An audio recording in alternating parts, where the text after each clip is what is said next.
Hi everyone, and welcome back to another week of Worth the Hype, right? So today for the new launch from Christopher Watt, which is the C1 Jumping Hour Mark 5, right? So we're going to talk a lot about this watch. Interesting release. And for fans who are of jumping hours would definitely rejoice, right? So jumping straight into the specs, right? It's basically a watch that utilizes a modified movement with a JJ01 mechanism that allows the jumping hour to work in this particular watch, which we'll talk more about that in the later segment. But overall, it's a 39mm watch, 14mm thickness, and a 47mm structural lock. It comes with both strap and bracelet options, depending which favors you, and has a incredible lume design overall, as you can see in the visuals over here if you're watching it on YouTube, right? It's a brand new watch. The secondary market is currently nil. We did thought about utilizing the previous iteration of the previous Christopher Watt jumping hour as well, but that seems to be a little bit too old for a fair comparison. But for your reference, I think the previous one, which is really old, still the same movement as well, same modification, however, a lot bigger at 43mm. That one previously retails at about 1,500, and secondary market is approximately about there as well. So it did hold its value quite a bit, but there's a lot of factors that plays into it as well. There were limited productions back then. Christopher Watt isn't as big as they were. As they are right now. So depending how you want to view it, right? But overall, I think we are factoring that out of the window, which we'll talk more about in terms of our personal forecast slash predictions of the secondary market in the scoring stage as well, right? But before we get into that, anything you want to share, Woody? So it's one thing to note about the jumping hour complication from Christopher Watt, as James alluded to. It's not new to them. So the very first time they launched this was back in 2011. And then they had another notable iteration in 2017 as well. And this is a modification of the movement done in-house by them.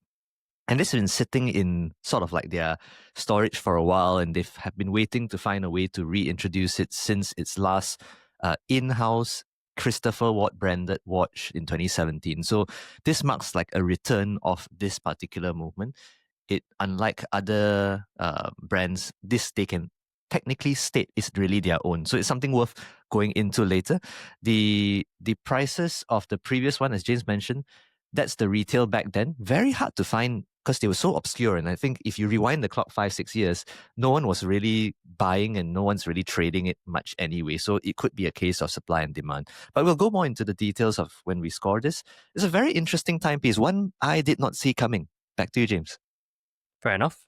Well, let's get straight into it, right? In terms of the scoring, the very first one, so is it worth it at retail, right? So you can see that it's over $3,000 if you were to get it on bracelet. And our usual advice is definitely look at the bracelet option instead of the strap option, right? Even though if you do not really plan it to wear it on the bracelet full time. So as per usual, when I get into this, is it worth it at retail? I would then, first thing comes to me is that I will look at other available brand new jumping hour watches in the market, right? Or in this case, any other jumping hours being offered by other micro brands and so on. So when it comes to jumping hour, I think this is the tricky thing. I think the same goes to GMT as well. There is you can classify it as a true GMT and not true GMT. There was an article, I can't remember by which watch publication. It's either one of like Hodinkee or Fratello and so on that it does a really good article on different types of GMT. Is a true GMT, is an office GMT and so on. And this goes the same as well in terms of jumping hour. There is like a true jumping hour and non-true jumping hour. So there are some as even though they look the same, some clicks and some doesn't click. Some sweeps in terms of towards the next hour, or some doesn't, or some has a delay in terms of changing the hour after a certain amount of minutes past the hour. In this case, it can be considered as a true jumping hour movement, which is something that we definitely need to credit in. And if you look at the market at this price point, you'll probably be able to get something cheaper if you are looking at some cheap China movement, like maybe it's like seagull movements and stuff. There are probably some available in terms of micro brand. However, if you're looking at something as like this that has a unique design and not a regular jumping hour movement, which is typically a flat dial cover up, and you just see the hours and minutes. And at this price point, it's really quite hard to find something that is really, really comparable, especially something that has a unique or sort of a slash in-house movement, that is something that you can call their own, right? And at this production quality as well. With that being said, if you're factoring all in all together, is like I said, depending on what really fulfills your requirement. If you just like the look of it and so on, then perhaps there's alternative. But if you like something like this, it's really quite hard to find a really apple to apple comparison in that sense, right? So that being said, after setting this context over here, I would have to give it a 0.5 over here, right? But just because the fact that in my prediction, I feel that this will probably go cheaper in the secondary market if you're able to wait a little bit longer. However, if that's something that you really want to own it now, I think that's an okay move to make, buying it at retail. Yeah, so that's my take on it. Over to you, Woody. I feel jumping hours are a very niche interest. So I think let's just start with that, right? So the way to, for those who have never seen how a jumping hour works, and I like how James started by explaining the similar parallel to office GMTs and true GMTs. So let me just try and put a visual in your head, because right now we don't have a visual to show for it, right? So imagine your date change on your watch. A lot of date changes, if you really notice it close to midnight, it actually at about 11:30 or so, you start seeing the dates half change, and then eventually at about 12:10, 12:15, it swaps over, right? There are some in-house movements that the jump is instantaneous, but most of them is this gradual thing. It's the same thing for how a hour and minute hand works. So the minutes go 60 minutes, so your hour moves very slowly, right? So the whole idea behind a jumping hour, when it's done properly, is there is no in between. You don't get this halfway point. It just hits the next hour when it needs to hit. So it's a very niche thing, whether it appeals to you or not. In truth, it still tells the time, right? So if you are not into it, then the question becomes a case of, what am I paying for, right? But if you're in that camp of looking for something interesting, James is also correct. You can't find much out there that does this, because if you have a halfway house jumping hour, unlike a GMT where you can kind of wing it a little bit, because most of the time when it's an office GMT, it isn't the primary thing. It's the hand still. They normally, for office GMTs, is an hour hand pointing anyway, so you can make do with the halfway point. But when it comes to jumping hours, you cannot. So if you're really in the market and you know who you are, right, for something unique like this, it's worth it to you. But to the rest of the watch community, right, it's not going to be something you look for. And then you can then ask the question, I'm paying that extra for it to get something this unique, but I don't know whether it appeals to me or not. So because of that, I'm putting myself in the perspective that I love it if I'm in jumping hours. So I'll get given it a full mark. But if I'm not, right, it's like, that's sort of like, I don't know whether I like it or not. And I could get a very nicely designed watch that does date and time quite well, a day and hours and minutes quite well, nice design and all that for slightly less. So I'll give it half a mark here as well. And I think I'm also going to allude to the fact that I probably share the same point of view when it comes to the next category. So back to you, James. Cool. Right. Actually, I just thought of something. By any chance, do you remember what is the price of a Mat 2? Because I think that's a jumping hour as well. Yes, And that if I is were also to a jumping put hour. these two together, what do you think the Mhm. comparison would be? Would you be more alluding to the Mat 2 or the C1 both at retail? Oh, James, I'm gonna give you recency bias, right? Yeah. So I don't know whether you're aware of this. Met Mm. 2 just won the award last night. As the point of Oh, view okay. recording, right? GPHG. Yeah. So at the point of view recording this, right, they just won the award as well. Mm. So I actually say that between the two, the hype bias will go to the Met 2. But I think you have to take this watch at what it's worth as well, right? And whereas the Met 2, actually the Met 2 is more akin to what I mentioned because it's actually two different dials you can see turning as well, right? Mm. So in this case, it's a real pure jump hour. I would give more. My brain says the Christopher Watt. My heart says Met 2.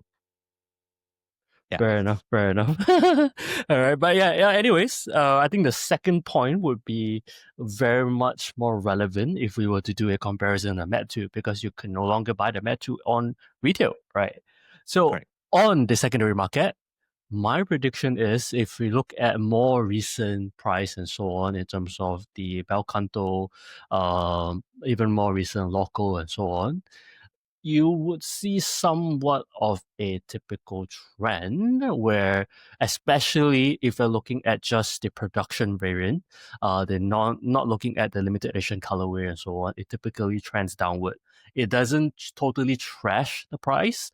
However, there is discounts or value to be picked up over here, right? Um, Whether you want to factor in terms of wear and tear versus the discount and stuff, that's something that you need to evaluate on a case by case basis. But typically, I would say it will not be hard to get a decent, at least bare minimum, a decent amount of deal that will allow you to consider at the secondary market. And I think that's probably where the value play would be at. Especially if we could find somebody, a fellow watch enthusiast who own it, or perhaps make a impulse purchase on launch day and then decided that, or maybe it's too big for them, it's something that is not really of their liking after looking at a person in person due to their own personal preference. That's probably somewhere that you could find value over here. And there it's, if I am looking for a watch like this and I'm personally not in a hurry, I will probably do a wait and see approach, try it out in person. Always best to look at the case. Ultimately, all we have online is just online visuals and spec sheets.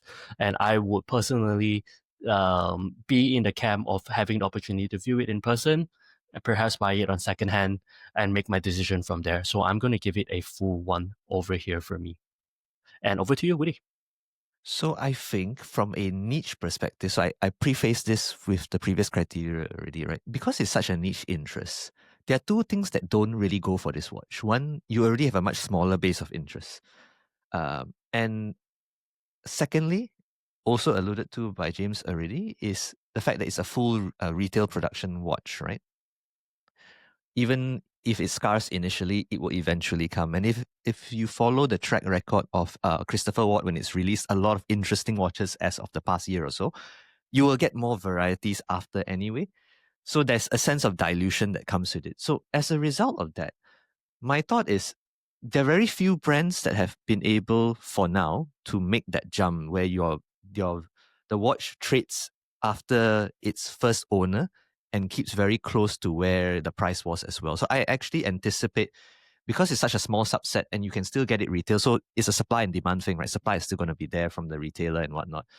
I don't expect this to be one which stays at its retail price as well. So if you're going to try and buy it off somebody, they will have to give you a good deal, so to speak. So I would say it's definitely something, if it even trends closer downwards towards its previous versions over a period of time, it's actually a darn worth it buying it. So I give it a full mark there for on the secondary market. But caveat there, you're not going to see prices like this anytime soon. When we say secondary market here, it's more a anticipation, give it a year or two from now, or you find somebody who bought it and doesn't really like it. I've seen situations like that happen recently. I was looking at a different watch online as well, right? It in that belongs in a similar sort of camp where it's a very niche interest, recent watch, and then now it's being sold on the secondhand market. It dropped like 15-20% just like that. It's not a bad watch. I wouldn't name the brand here but it's possible to get that as well almost instantaneously. And that's where I would buy it, because it's almost like an instant discount. It's like you take a car out of a dealership, right? And you get an immediate discount from the first owner without any accidents or whatnot, right? So that's where I would operate. Back to you, James. Right. Good point. Moving on into aesthetics, right?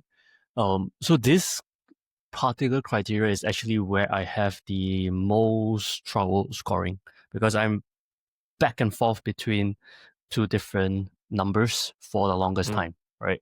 So on a first glance, it looks not bad, but I wouldn't say fantastic, right? This is like my first impression of it. It's like it's okay, it's clean, it's balanced, not no faults to it, but nothing really stands out as well, right? So my immediate thought was to give it a 0.5, right? That was the first thing that came to mind. Okay, it's not bad, but not good. But then when we start to look into the details of it, I think that's where the watch starting to wow you a little bit. Especially if you start looking at the lume, you start looking at in terms of the hour window. There's two different polish over there, and it's a inward dome below the polish top. And there's minor intricate details that was done around the watch quite well that really brings everything together. However, then this question is, does it nudge me closer to a 1 or maybe to a full 1? I was kind of like there. So I was kind of like really prepared to give it a 1, but then not really. So the thing that really holds me back from giving a 1 is I feel like if I just take a look at, okay, very much before that, realize this is very much a personal preference and a personal take on it. Ultimately, this is how the entire Wolf the Hype series goes, right? If I take a look at the Bel Canto, the Loco, or even part of the 12 series, the Skeleton 12 and so on, I feel like this watch could use some element of that, right? Some element of, lack of better word, localness, craziness over it. It needs a little bit of possessedness in this watch. I don't know what it is, but something is really missing over here for me. So if there's a 0.75, I would have given it 0.75, but ultimately, it is a 0.5 for me over here. It's sort of close to a 1, but not quite there yet for me. And yeah, so that's where I have to give it this particular scoring. Over to you, Woody. I like where you went with this, James, because ultimately we have to remember this, all aesthetics are subjective, right? I'll give this analogy about this watch. Assuming you're in school, if you remember back in school, and we've reached an age where we shouldn't remember so much like you're back in school anymore, right? And you don't really like a subject, right? But if you're talking about passing an exam and scoring really well, I think the Christopher Ward has done amazingly well there. So what I mean to say here is every small detail they've done ticks every box. So if you were doing it on a grading scheme and say, yes, you've done well here, the lume, you don't have to put lume like that. And they bothered to even put a whole lume block, not just as a circle around the date. It's basically the whole date block is loomed up. Most Swiss watch companies won't even bother to touch the date wheel, just give you a plain boring date wheel, right? And then they went into the fact of trying to give a lot more dial detail as well. So it's no short of effort. So if you were a examiner giving purely an objective score, it's like you tick every box, right? And that's why I say it's like school. But if you don't like the subject, no matter how well you score, you don't remember the subject. So my view here is I give it half a mark as well, because it's not for a lack of effort here. I actually think it's just a case of whether it appeals to you or not. And I realize I actually have this bias, even as I was looking at Christopher Ward, and even as you were speaking just now, James, I realized there's now a common thread between these three watches, the Loco, the Bel Canto, and now the Jumping Hour, right? They almost all look like Cyclops watches. There's a big top thing that becomes the center focus, or there's a whole bottoms part that is the focus of it, right? It's always divided into two halves. So this is, I think, the new design language that Christopher Ward is propagating, right? But therein also lies my challenge, because I don't normally gravitate towards a design like that. It has to be done so well for me to want to say it's awesome. I think on merit, which is why I think I love the fact that you asked me about Mat 1 and Mat 2 and this, right? This watch doesn't really speak to me emotionally. The Mat 2 does, because I think the Mat 2 is just more the way the design does, the more balance of left and right, right? I don't gravitate towards the top and bottom sort of feel as much. So my view here is it's half a mark, not because it's bad. It's just that subjectively doesn't speak to me as much. But if I were to mark it on every single design element they put down here, it's a job really well done. Back to you, James. Fair enough. I think you sum it up perfectly over here. Moving on to the next criteria, which is the horological feature, right? So I think I will try not to geek out too much in this part. I think probably Woody will do a better job for me over explaining this. But in short, like I said, right, even though yes, this is a modified base movement, I think the credit needs to be given in terms of the JJ01 modification over here, right? Yes, it's not like new. It's something that existed years before, but is it common to find it in any other brands? No. So I think I have to give credits where credits due as well, right? Even though it may not be the newest of it, uh, but there's definitely some innovation that goes into this to create that jumping hour movement, that true jumping hour movement that really clicks upon reaching the next hour, right? I think that's something that is it important or not? I think that's very much irrelevant in this conversation as well, because it may or may not be for you, depending on how much you kick out on movement, right? But nonetheless, it does takes effort to create something like this in order to make everything work, even though it's just a base regular movement, right? So overall, I give it a 0.5 over here. And over to you, Woody. Well, I have a soft spot for uh, brands or even individuals that went the extra mile to democratize what is normally not an off the shelf movement. Granted, this movement has been sitting there for more than 10 years now. But the gentleman, Johannes Janke, right? I'm sorry if I butchered his name, but the person, that's where the JJ initials come from, right? Was the one that modified this movement to create this pure jumping hour mechanism. Now, I've put my money where my mouth is. I'm a fan of chronographs, and the same reason why I'm such a soft spot for Richard Habring is because he democratized the split second chronograph as well on a base 7750 movement. It takes effort, it takes some level of genius to do it. It's not something where you just draw and design and manufacture. It's all working mechanisms and parts, right? And credit to this gentleman, Johannes is now also the director of movements at Sellita, right? He's moved on already, but he's left that with Christopher Watt to own as an IP. But by virtue of his technical ability, he's actually now Sellita's head of movements as well, right? So this is not somebody that a fly-by-night sort of individual. This is a person that really deserves his credit.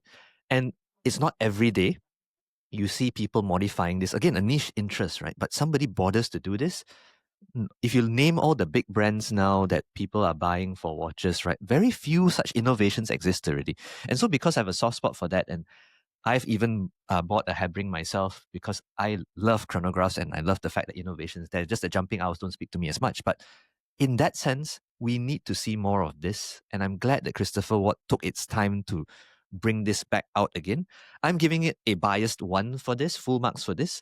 But I just like seeing these sort of things in the market rather than your same old Sellita movement, and then they put some decoration and you call it a day, right? So this is something pretty cool. So I'd give it a full mark. Back to you, James. Fair enough. Right. On the next criteria, right, which is wearability. So at 47, to me, uh, in short, right, anything that gets it like below 48, 49 millimeter ultimately is very much wearable to me. And I think most people, right, at least I think that covers maybe like say 85% of the people, right? Woody probably will disagree later on in segment, but that's on his point. But yeah, so that's basically how I look at it, right? However, actually before that, there's another thing that we have to also mention, that if you look at the previous jumping hour from Christopher Watt as well, it's at 43 millimeter, right? And they shave it down to 39 millimeter, um, and having more stuff in the dial as well, and so on. I think that's also probably where credit's due, right? Um, However, the thing that I would probably start marking down over here, it's going to be on the thickness, right? 14 millimeters thick. It's pretty thick, but they also do a fairly well job in having multiple bricks within the case back, the mid case, and so on. So visually, that doesn't seem to impact too much, at least based on images online. But where the big problem for me at least is going to be on the bracelet, because you have it's a like a 4 link bracelet, and the middle link that would jut out and will not curve down to your wrist too much, right? So that's probably where I'll have the biggest issue with over here. And if I were to look at it as well, if I'm in the market for this, even if I buy it on a bracelet, I might probably wear it on a strap full time over here. So therefore, I have to land it on a zero point 0.5 over here for me. And yep, over to you, Woody. Ooh, so this is a score I deliberated a while. Full disclaimer, I initially wanted to give this a 0. I was that close. I did not for the. And why did I say that? Now, it's a case of proportions. 14 millimeter watch on a 39 millimeter case, right? The best analog I can think of, and we all consistently have given this brand crap for it. James, I think you will remember this one. The Black Bay GMT Pro Mm, is a watch like that, 39 millimeters, 14 mm, millimeter thick mm, boy, right? mm, So 47 is the that tipping point where even for unless you're really really tiny wrist, which I am almost there, um, you won't be able to carry it, but most people can. It's a case of proportions there, right? And even a Speedmaster, which is closer to 40, that operates at 14, a lot of it is really offset by the cantilever design and also the fact that the sapphire crystal stands out there as well. So I had to look much closer at this watch because full caveat, we've not had hands-on this, right? So I looked much closer at the side profile and I realized at least 1-2 millimeters are also the crystal here. So it does break it up a bit.